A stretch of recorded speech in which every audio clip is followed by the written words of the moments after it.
Okay, welcome to my talk. I'm talking about delight customers with the right products and services today. My name is Chris Reiter. I'm working for a design consultancy based in Vienna and in Germany, in Munich and Düsseldorf. I help clients to come up with products that meet people's needs and what they really want. So, what is it when we are building products or services that are meaningful and helpful to people? Yeah? And what can we do to develop a more usable product? So that are the questions I ask always. What do we need to create products and services that people want? And my topic today is how design thinking helps teams to focus on the important stuff. So let's look at some problems I faced in my previous projects and sometimes still now. And we have to solve them somehow. But these problems I show you will figure out what I'm talking about. Yeah. So, problem number one. So, students in the university have learned for many, many years how to create a perfect business plan before executing any idea behind. So, the business plan is a static document that describes the opportunity of the markets, problems behind, solutions that would solve these problems. And basically, this is a research exercise. And this is a research exercise that is mainly doing alone or written in complete isolation. The assumption of it is that you can possibly figure out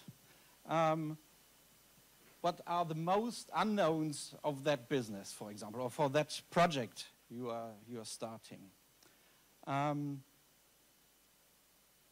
So this analysis is aimed to get the best idea, and you have just one shot.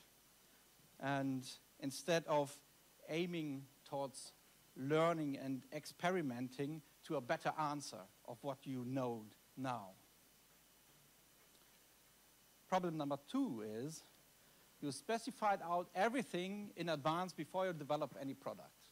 You have every kind of specification there, and then you go to the engineers, to the developers, and say, okay, these are the specifications, build this product.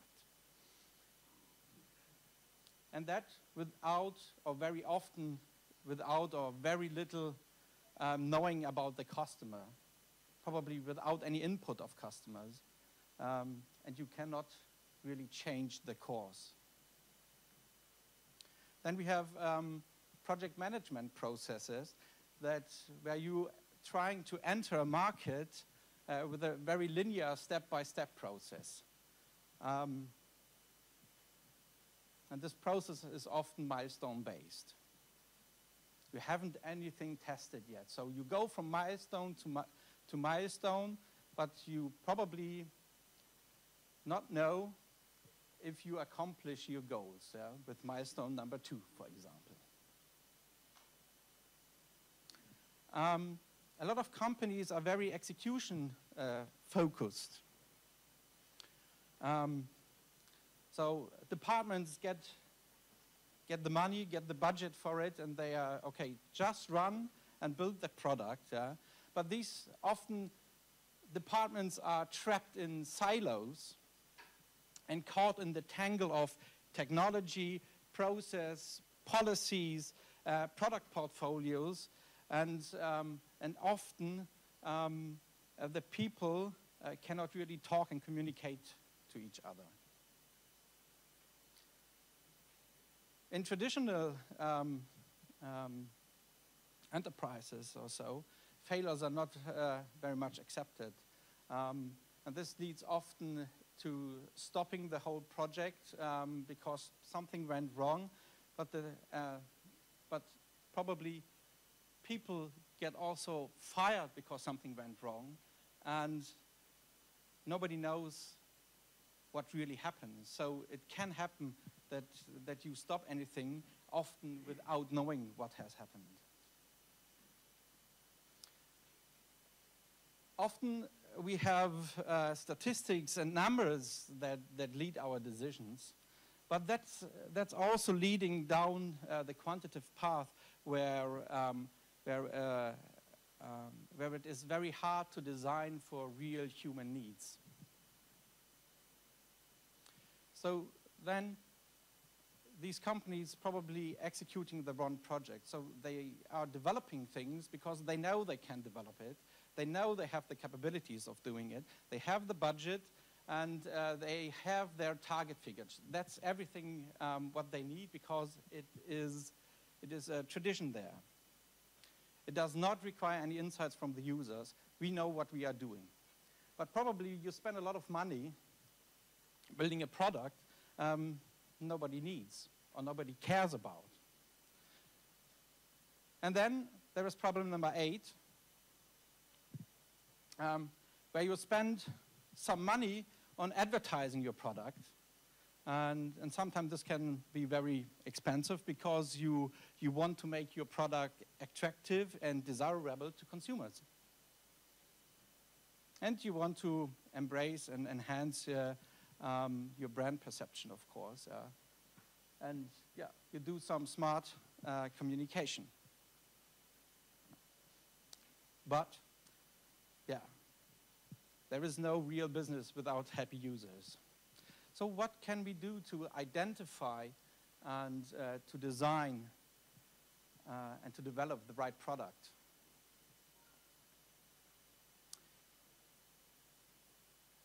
So first, you have to know, is there any problem, or is there a problem out in the world where people care about? Are there enough people that care in the world who have this problem? And does our product solve this problem for the people? Let's talk about my topic, design thinking, and how design thinking can empower teams and organizations to learn how to experiment. The major problem to innovation is the ability to manage the desirable things, the feasible things, and the economically things. Design thinking tries to connect all these parts together and convert this to a customer value. For us, design thinking is an approach to innovate. So design thinking is has a human-centered design ethos, supported by a wide set of tools, processes, and environments to search the magic balance between business and design, structure and chaos, intuition and logic, concept and execution. And sometimes we are very playfulness, sometimes it's very funny, and we dig into art, into craft, into science to make a business evolve and understand customers better.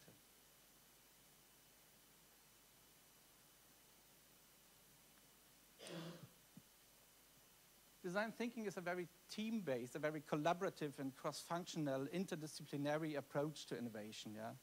It's very visual, the settings, and it's fast and it's continuous.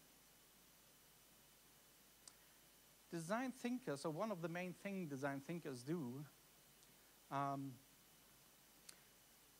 they try to understand people, what people really cares about and what people really needs in certain situations. They try to figure out behaviors in some certain situations and characteristics of them. design thinker, they analyze, ideate, and implement things.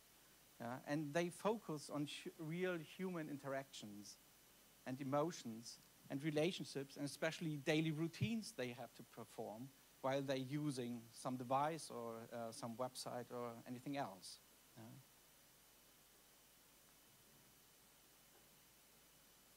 Design thinkers, they want to extract the really important things to users and to their situations. And it all begins with empathy.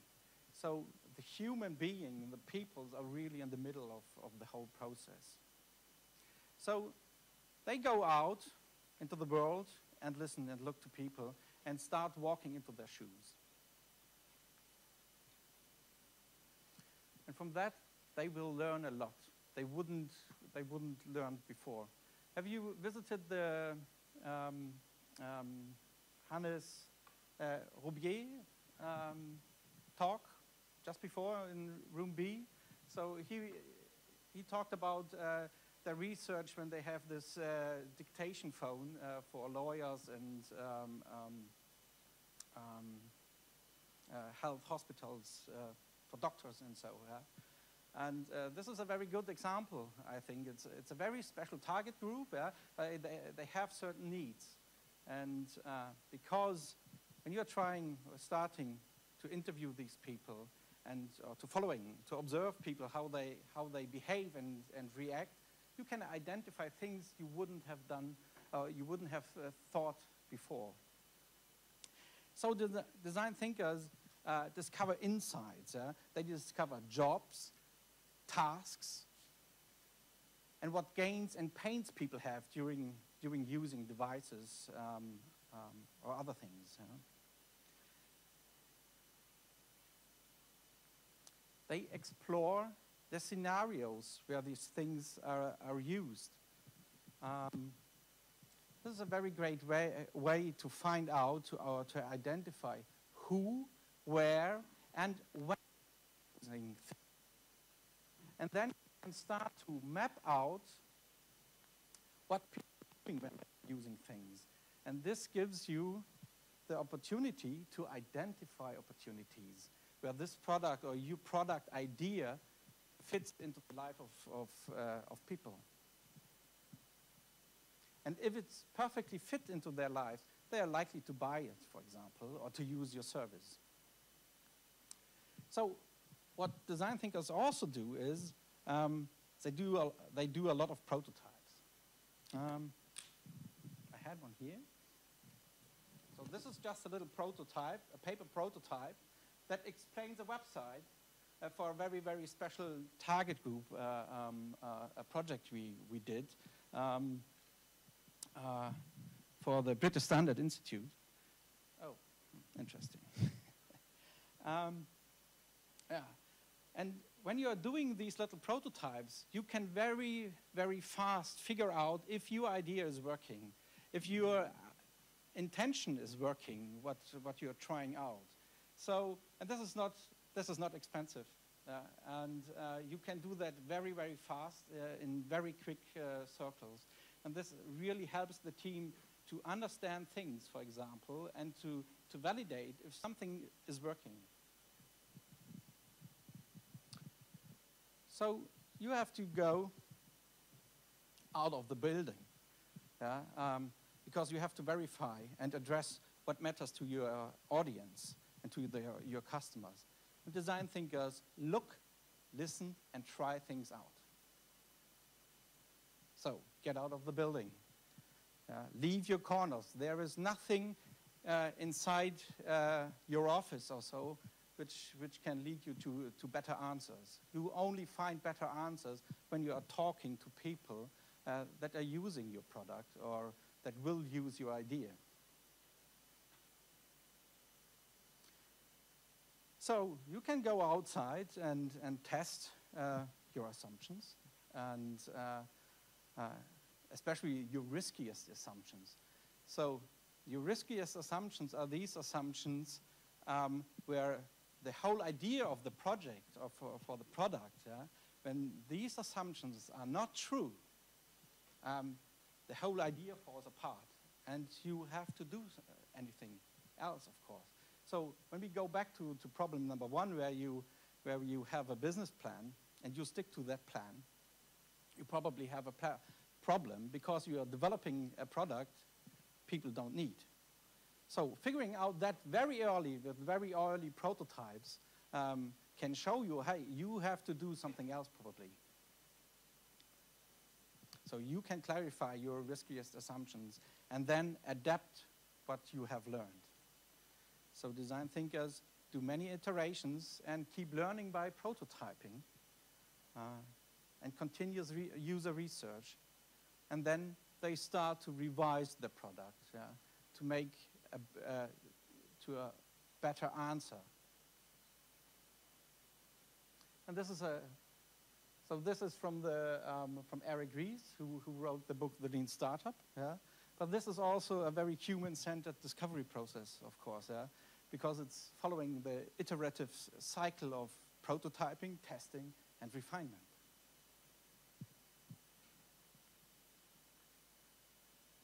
So these are some promises of design thinking. So design thinking is very hypothesis-driven. So you have an idea, and you try to find out, hey, is this idea a good idea? Is this option good for our customers? And you get feedback, and you can go on and pivot over your findings. And once your hypotheses are true, and then you can start scaling your business model and ramp it up. Design thinking also helps teams to eliminate whole of clutter around projects, because you're always coming back to the human needs because it's so human-centered. And design thinking reduces the risks of failing because you benefit from learning during your interviews, user researches. And and for that, if you do that very often, you have a better line of your product. And design thinking also creates meaning. So I saw dozens of PowerPoint and Excel files, but the problem with that is that it's really hard to communicate the insights and the idea that's coming out from the design thinking. So design thinker have a lot of techniques. So one of it is they often have an own room where they can map out everything. So they map things. There are all the prototypes, the models, sketches, and stories. So you can bring in your management and everybody and explain, hey, what is happening here, and what are your findings?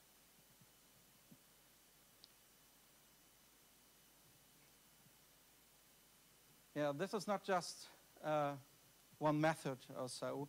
It's more about a culture. Yeah? But you can start with very small teams with very small projects to test it, for example. Yeah, and it helps to make better product decisions because you get very early feedback, and that helps very much. So Tim Brown from IDEO has this nice sentence. Yeah, we are trying to find the best possible solution for things. Yeah? So if you incorporate design thinking into all phases of your process, when you start to create products, for people. Thank you. That's it.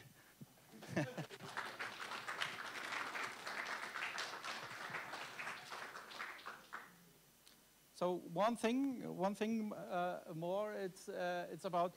I'm planning together with the IoT meetup a workshop here in the Stockwerk. We don't have a date yet, but if you're interested, drop me a mail or go to the meetup platform where you can find all the workshops and so. This will be about a 180-minute workshop where you can learn how to build a product in just 3 hours, and you can test it. So, okay, I have some photos. I can answer some questions you might have.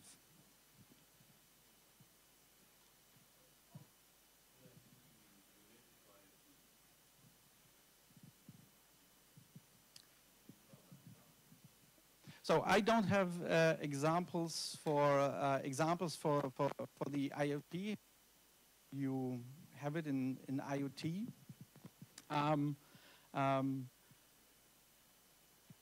So starting with it is very easy, I think. So what I'm doing, or what our teams are doing, they are very embedded in with the clients, where they can use their techniques. So we have a lot of visual techniques where we bring things on the wall, so that people can talk together about what they are figuring out.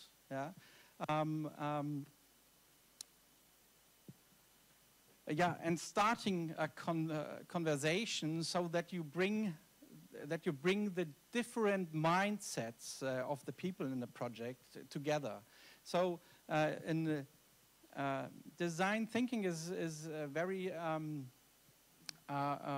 cross-functional and interdisciplinary. So we embrace when people come in to map out what they have in their head.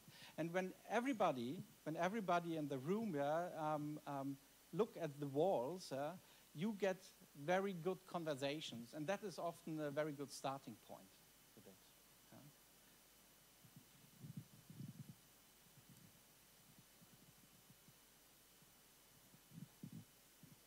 Another question?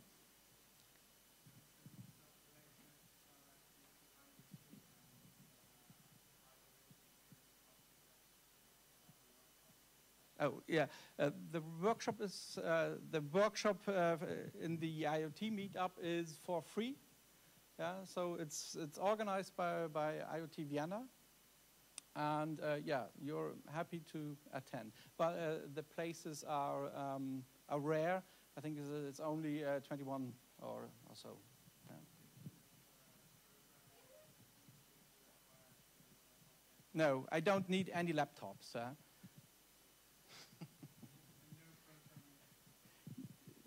Yeah, you don't need programming expertise. But we like that expertise because you have a lot in your mind, and it's very important to bring that expertise to the workshop.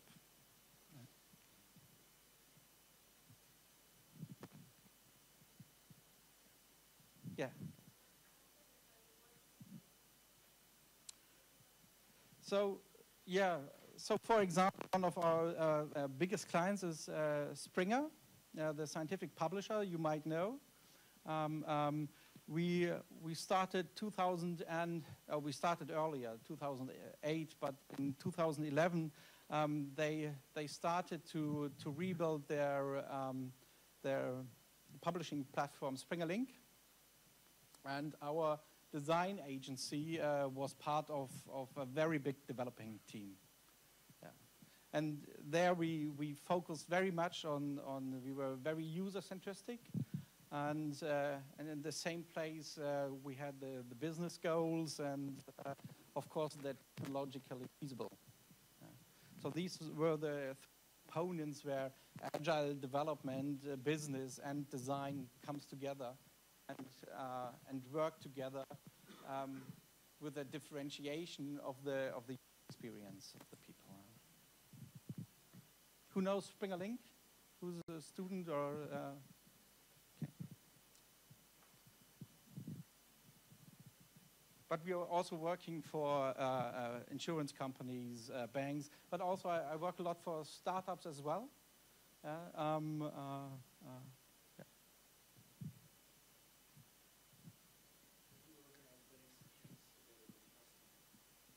To get what? Together with customers. Like, you know, Oh yes, yes, yeah. We also have, yeah. Yeah.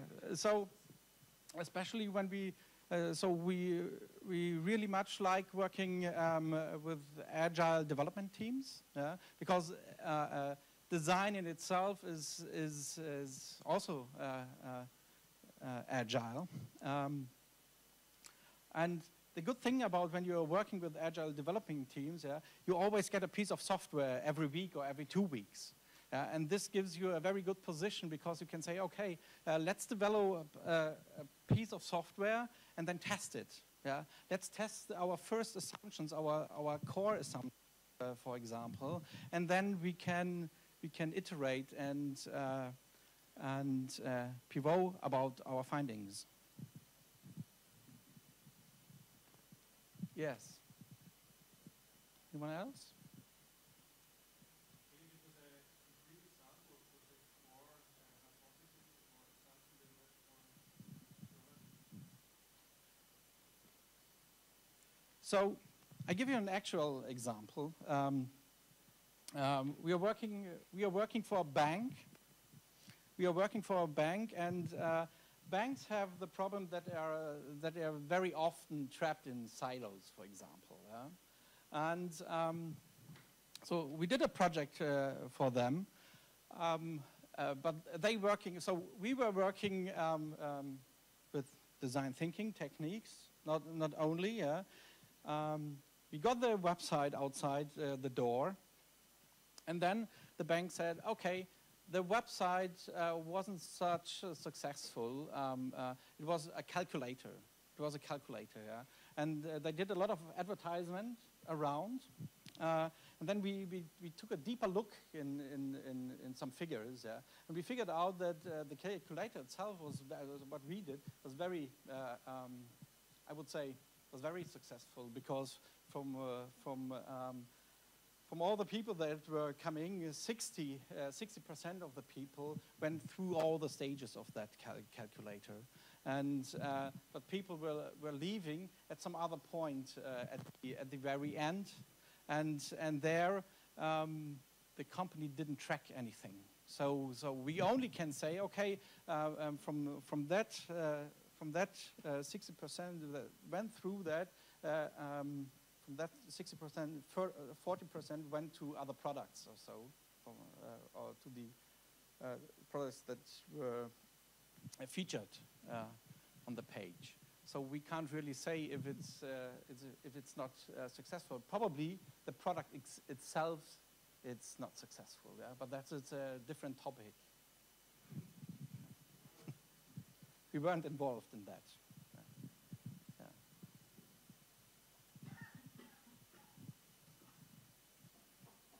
So the core assumption here was the calculator brings us more subscriptions, and that was false. That was a false assumption. The calculator itself was good, but that it brings more, they couldn't figure out that.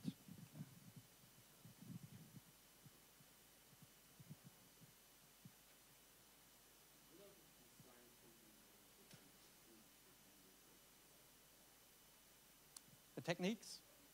So yeah, there is a whole set of exercises, games, and so on. So what we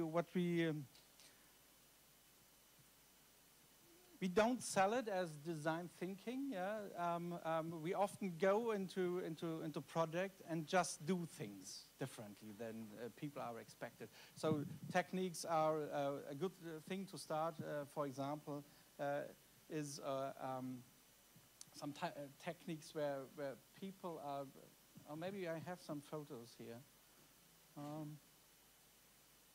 So these are, I'm sorry.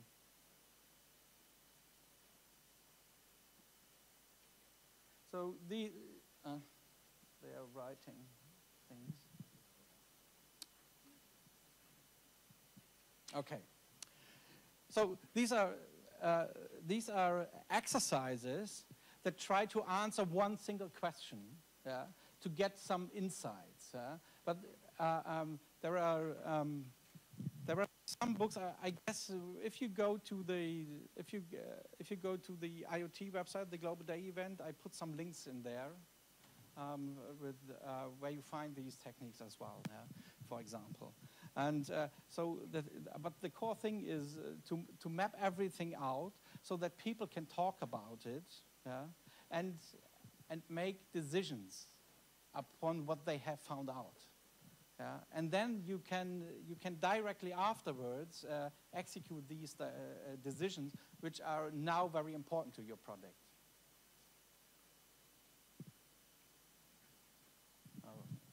Let me find one.